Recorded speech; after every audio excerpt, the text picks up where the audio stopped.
poolisii harka jira ragaan poolisiitu dhaqee kaase jedhe moo hin jenne gurri keessan kana dhageenye isin. Jarana dhugaanii namoota baay'ee ba'uudhaa jettee dhidhiitateerti. Akkamitti dhidhiitachii afaan wal baaftee afaan wal dhoofsiftee inni kaani poolisii fidee fuudhee dhaqee poolisii malee hin jiru. Kaameraa fidaa poolisii harka jira. Kana fidaa poolisii harka jira. Suura fidaa poolisii harka jira. Kana har'a ganama mooyyuu haadha manaa abdiitu fidee nuun jedhanii nama lama seenee anas fide poolisa miti haadha manaatti jedhanii kan jedhe mucaan kana maasee. Warra wajjin deeme keessaa kennaa. Namoota lamatu seenee isaan deebi'anii himanii haadha manaa isaatu fide nuun jedhaniidha. Innaa nagaadhaawwi nagaadha. Innaa kanaafuu furuuf nu godha jiran. Wanti uffanni isaanii yaa obboleessa ko ani mana arabaa baay'ee dalagee ammallee bakka itti uffanni isaan istoorumayyuu yoo ta'e fakkeenyaaf akka biyya keenyaa kana kunoo mukni hin jiru omtu hin jiru garagarana girgiddaan hin jira oduma koornishii kanayyuu qabaachuu baate garagarana girgiddaan hin jira isumarra akka qorqoorroo wayii irra kaa'anii zim jedheetuma istoora zim jedhee jechuudha. Fakkeenyaaf amma istoorri makiinaan dhaabatu hin jira. Kanumti makiinaan dhaabatu kuniyyuu bakka itti uffanni isaan hin qabu. Hin kijibanii hin qabu. Yaa uummata maal taatan? Naqqaa maal taatan? Uummanni bar horii nu seeteeti. Micabtiin of hin fannisne maal taatan? Of hin fannisne micabtiin tun. Hin amantanii of ajjeeste jettanii of fanniste jettanii hin amanina gonkumayyuu kuni. Kuni si keessa yaabadu. Warri no hinjiru dhaame kamantii irratti hinjiru nagarree warreettan warra anichi hin jiraadhu kaan amma biyya keenya buute nama mana koo keessa yoon barbaade intinin jira masiraalee isaa akkuma ta'e godhee waan ta'e gochuu danda'a. Anayyuu mijata anaafiyyuu anumaafiyyuu hin mijatu beektu. Anumaafuu waan mijataa miti ግን araba keessa arabni kun biyya fooyyee qabu natti fakkaata. Akkanumatti foroorsaa kana qopheesseetuma bakka itti fannisan namaa qopheessee moo bakka re'eetti qalatan itti fannifamu moo maalidha? Biyya kana goddata mee asirratti kasii godha dhugaa qabdu faleessu xiyya waan jiru keessatti ta'e haqiiqadha. Obboleessa kiyya biyyi kun biyya kaameraa qaba. Akka Itoophiyaa ati waan tokko harka keessatti fudhattee bakka kan ga'u kaameraa qaba. Wanti hundumtuu akka Itoophiyaa wanta duuba ta'uu miti. Kuni ifa galaanullee kan nu dhibee as keessa teennee kan itti ofitti olbaanii waa dubbannuufi oduu akkasiyyuu kan ta'e mitinaa tajjira. Imoojiin erginaa daraa seeraa jiru. Imoojiin erginaa imoojii mo'ichaa jedhamtan gurri keessaniin hojjetu. Dhimma irratti dubbataa jirtan kun osoo isiin kan akkas taatuyyuu taate sababa mataa ofii qabaadha. Sababni kun amma fakkeenyaaf nama waa malee ermichaa tokko irraa fudhachuu yoo ta'u yoo ermichaa irraa fudhatu bar jiraachuu hin barbaadu. Maaliif jiraachuu hin barbaadu? Wanni isii jiraachuu barbaadu maaliin maaltu wanti eessantu deebiidha. Hanga inni deebii argatutti birrii na bira kaa'ame paaspoortiin na bira ara wallaahi dhabii sobaa kun sobaa micoo miidhanii gubanii an obboleessi obboleettiin qaba. Laal abbaan fedhe waan fedhaa jiru. Miidhaan har'aa akka hin taane nama miidhan durba'uun isaan oofu. Dhugaa intala kanaallee sobanii fakkeessanii lafa kaa'uuf yoo taate dhugaan isii maba. Garuu kan nu gube kan nu aarses kanuma tokkotti kan mataan kiyya kana fudhachuu dide mikinaata tokko malee sababa jara deessitellee sababa deebii hin qabne. Hanga ammaatitti wanti tokko jira kan na gubu immoo sandaran ijoolleen Oromoo warroonni fooloo guddaa qaban. Dhimma xiqqoo dhimma kaaniyyuu wakabaa godhaniif miidiyaa kanarraa lafa dhiitan galii ni jirti tigistiin jirti ijoolleen turan ijoollee dubbatu. Maaf sodaatamu lubbuun kan hin dhalatan du'anii bara. Obboleessa xiyyaa har'an kanaa soo boru waan ta'uun beeku. Mikinaata namaatti yoo duutellee azala keeti. Sababa sunis maaltu sodaachisa? Wanni sodaatee maali? Gabaasuuf maaltu nama sodaachisa? Maali? Inni namarra kadha dhabu sun maali?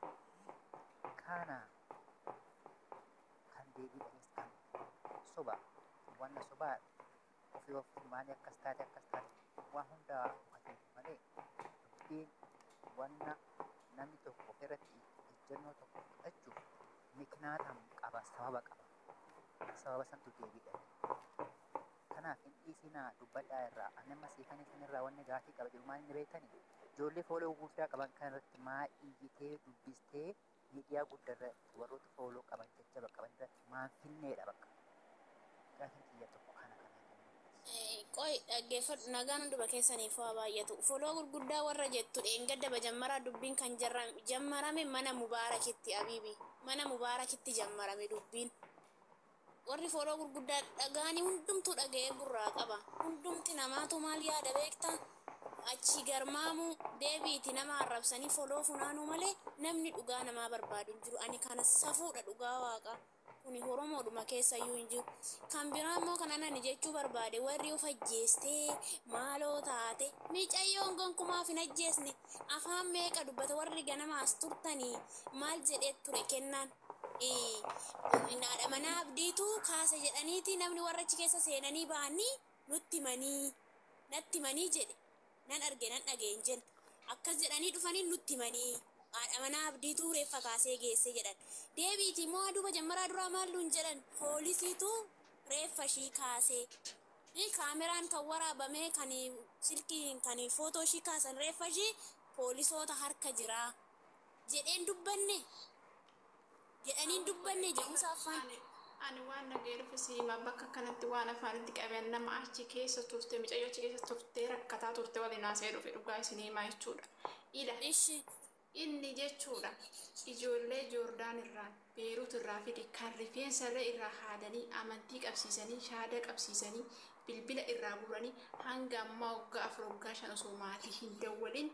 Bilbila shirraa fuudhanii homaa tokko maallaqa hin qabne sikkisatti maraattee fa'aa jirette micayyoon jechuudha. Kootu kaaqooy ammas siniifin himaa dhaggeeffadha ammas immoo micayyoodhuma ishii duute tan ammoo kulaalitii keessaa baafatan jedhan kulaalitii keessaa baafatanis sababii kanaatti iyyuudha kan micayyoo reeffa kan maramne godhan namucaan wanti inni hin goone jiru ijoollee baay'eetu tanaan dura du'ee kulaalitii ijoollee keessaa guuree gurguratan dhaga'eemmoon.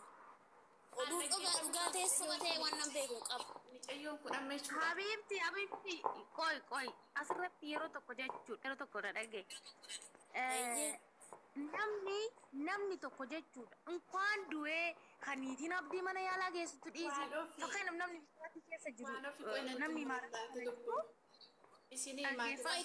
Taraa saaka taraa deebii walii deebisaa taraa deebii walii deebisaa.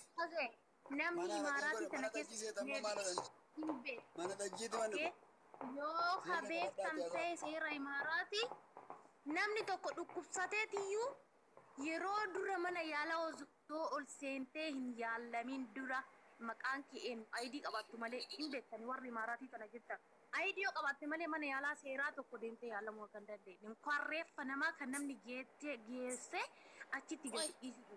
Waa'ee kulaalitii maalii kana dhiisatii micattiin kan harkatti maaliitiitti. Gaaffii gogoon xumura dedeebinaa deebistaa qoy Habiibti. Waan afichisiisi fixadha. Hin fixadha qoy tarraa suuraa wal jilaa wal dhagaa. Okay?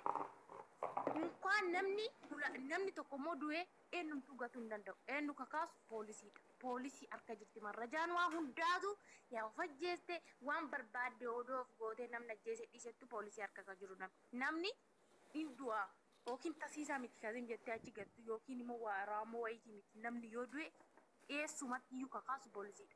Saatii micattiin duutetti jedhan hin baqatan jedhan manaayyuu. Poolisiin safara san akka jirutti taftiisha ture jedhan hin baqatan jedhan. Micattii wayi meebi kaleessa dhageessan yoo ta'e namichi mana 3 yoo ol qaba jedhan mana ijaazatti iyyuu gara mana 3 olii qaba jedhan tokkotti sittima. Mana ijaazaa biyya namoo iyyaan dantiin teechanii beektan yoo imaaraatii tana taatan hojii mana ijaazaa jechuudha shi wal beeku. Gini moo amma reefu qoy waa'ee poolisii wantiyyaa. Nan bu'a yeroo taphattaa mana hin jiru wajjina taraasaa maal godhani. taraamee nan Waa'ee na fixadha wanta nani jechuu barbaadu fixadhee tanan yaani akkas jechuu kooti miti qoy na dhaggeeffadhu wanna nani siin jechuu barbaade silaa dheengadda abdii faanii poolisii tureeffa fide jedhani har'a immoo kennaan dhufe maal jedhe guddataasi. Maal siin jedhe adaraa waaqa micayyoo tana kan reeffa ishii fidee warra achi keessa seenee ba'eetu natti himee micayyoo tana reeffa ishii kan fide haadha mana abdiitiin nuun jedhan hin jenne guddata. Yaa. Ishi immoo akkamitti immoo abdiin dhingada nama 3,000 fi nama 3,000 fi immoo nama 4,000 keessatti maal jedhan poolisii harka jira ragaan poolisiitu dhaqee kaase jedhe moo hin jenne gurri keessan kana dhageenye isin. Jarana dhugaanii namoota baay'ee ba'uudhaa jettee dhidhiitateerti. Akkamitti dhidhiitachi afaan wal baaftee afaan wal dhoofsiftee inni kaani poolisii fidee fuudhee dhaqee poolisii malee hin jiru. Kaameraa fidaa poolisii harka jira. Kana fidaa poolisii harka jira. Suura fidaa poolisii harka jira.